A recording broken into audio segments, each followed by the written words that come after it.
Okay, so now we've talked about the external structures of a typical bacterial cell.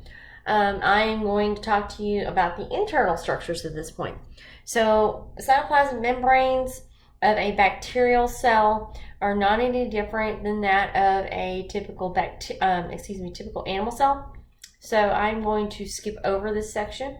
You learn about cell membranes, active transport, passive transport, phospholipid bilayers, things of that nature, and anatomy.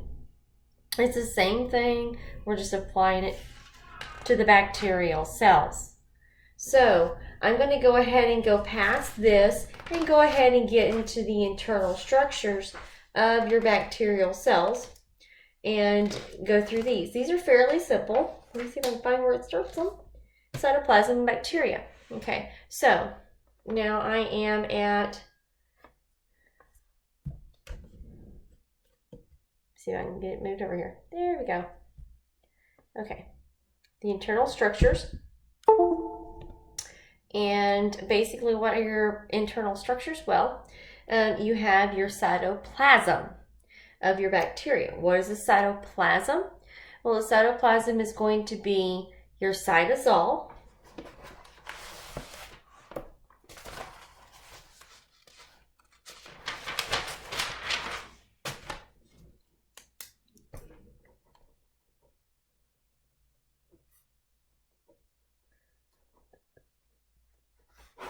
Okay, so now we're at the internal structures. And basically, your internal structures, you have your cytoplasm. All right. Well, cytoplasm, what is that? Well, it's your cytosol. And then it is you're going to be your organelles.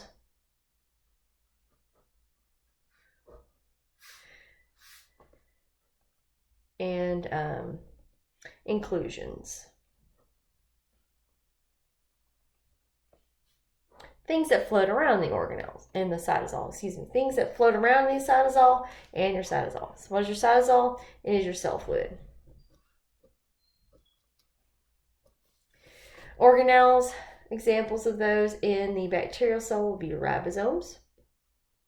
Okay, also what are we going to have here? A nucleoid region. We're going to have plasmids. Remember what plasmids are? Those are going to be pieces of DNA.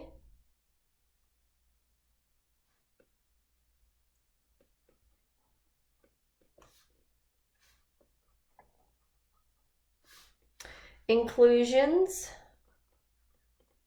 Now, what is an inclusion? Example of that might be what we call a magnetosome. Cool thing about some organisms that are bacteria, they actually need different things.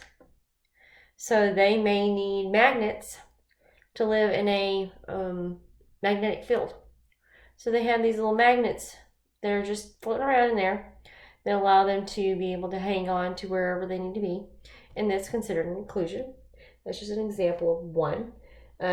Inclusions are things that are included, okay, but they aren't the main components and they're not organelles.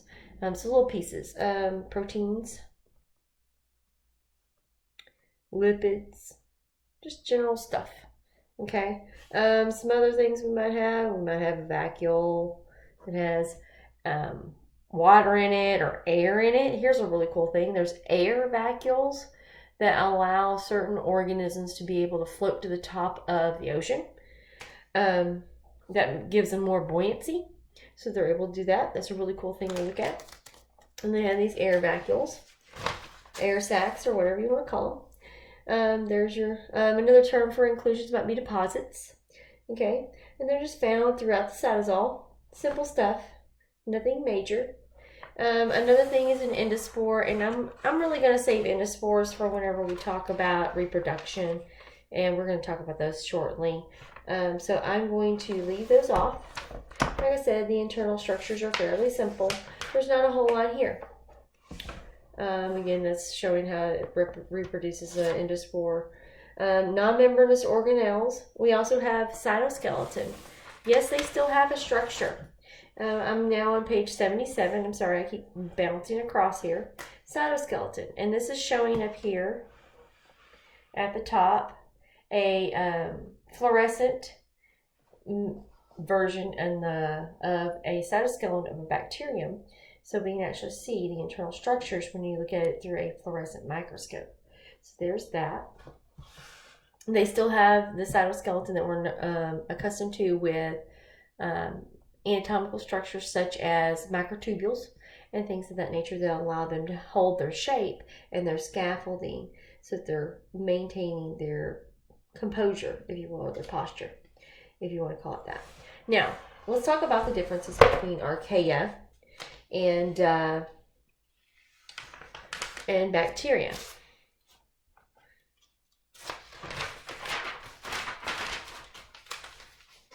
So, archaea are also prokaryotic cells. So these are both prokaryotes. And zoom out.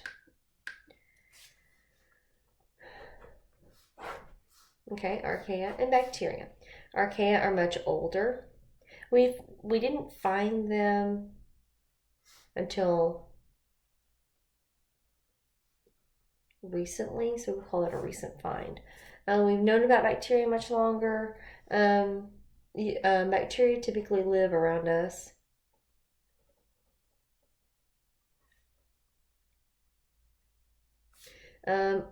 Archaea, the reason why we didn't find them until recently, they love extreme environments. So these don't typically cause any sort of disease or harm to humans because they're what we call an extremophile. Meaning they love extreme environments and they don't tend to live in medium temps like your typical bacteria, which are most commonly known as mesophils, typically. The most of them are what we call mesophils. So they like high salt, heat, like volcanic vents. High salt, like salt lakes. All right, things of that nature, that's where we're going to find these guys at. They're not typically going to be found in typical environments like bacteria lives around us. So let's look at some differences. These guys have pili. Instead, these guys have what we call hemi. Now, hemi is not what pili is, okay? They still have fimbriae, both of them do. However, they have hemi, and hemi is literally an anchor, okay? And it looks literally like a grappling hook, just like an anchor. That's the coolest thing. We didn't even have a depiction of this when we built anchors. However, that's exactly what our anchors look like. I think it's so neat. And that's a hemi. Hemis is singular. And they literally will hook them down. Here's one here. There's an example of the picture of the hemis. It literally will hook them into their region so they can't get jerked away easily. Because they're going to live in extreme environments and they're going to have extreme temperatures on them and extreme barometric pressure, things of that nature. So they have to be able to hang on tightly. So that's what that's designed for. Let's talk a little bit about some of the differences in their cell membranes. Now, the cell membrane of a typical bacteria cell is just like a human. It's going to have the bilayer. I'm just going to go through here and draw a little section here. Okay, the lipid bilayer. So we have two coming off each side. I'm being quick. Don't touch my drawings. Okay, so there's my lipid bilayer. Let me zoom in a little bit. You notice you've got both sides. Okay, so here's my lipids over here, my phospholipids. Here's my phospholipids over here. And this is going to create a bilayer. Now, if you're in extreme heat, huge, major extreme environment, this might come unraveled. So we don't want that. So they have a different type of linkage for their fatty acids. That's a fatty acid. And we're not going to go through what the linkage is or anything, but we're just going to explain there's different fatty acids. And some of them, not all of them, are going to have, instead of a bilayer, it's a monolayer. Isn't that cool? Isn't it neat how nature protects its own? I just think it's one of the most amazing things ever. So here we have, instead of having the bilayer here, we have the monolayer. So now we have a monolayer. And this is going to help it from unraveling the cell membrane, so it'll stay in place. So it's a little difference. Cytoplasm is still pretty much the same. They have different ribosomes, okay? The details of the numbers and so forth I'm not going into, but they do have a different ribosome. Okay, there's our ribosome nut structure. It's a little different from that of bacteria. Very helpful little chart right here that goes through some of the structure characteristics of prokaryotes, and it goes through the features and then compares archaea to bacteria. That may be helpful if you're still having some trouble with that. I'm not going to go through the external, let me see, zoom out, the external structures of eukaryotic cells, because again, my feeling is you've already covered this in anatomy, and this is something that is basically just a reiteration. There may be differences depending upon the species, such as plants have what we call, why am I going blank all of a sudden? Chloroplast, to be able to enable them to go through a process we know as photosynthesis, so they can make their own sugars. So that's a difference with them. But most all of your, this is just basically going through a typical eukaryotic cell. Again, I'm not going to go through that. Just so we know. However, cilia is only found in a eukaryotic cell. Remember, fimbriae and cilia are not the same thing. A lot of people get that confused, and I've seen it even in textbooks confused. And it's not the same thing.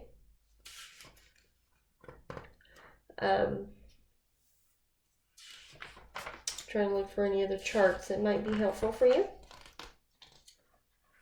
There. This is a very helpful chart. Comparison of archaeal, bacterial, and eukaryotic structures. Now remember, archaeal, bacterial, those are both prokaryotic. Okay, so they're both prokaryotes.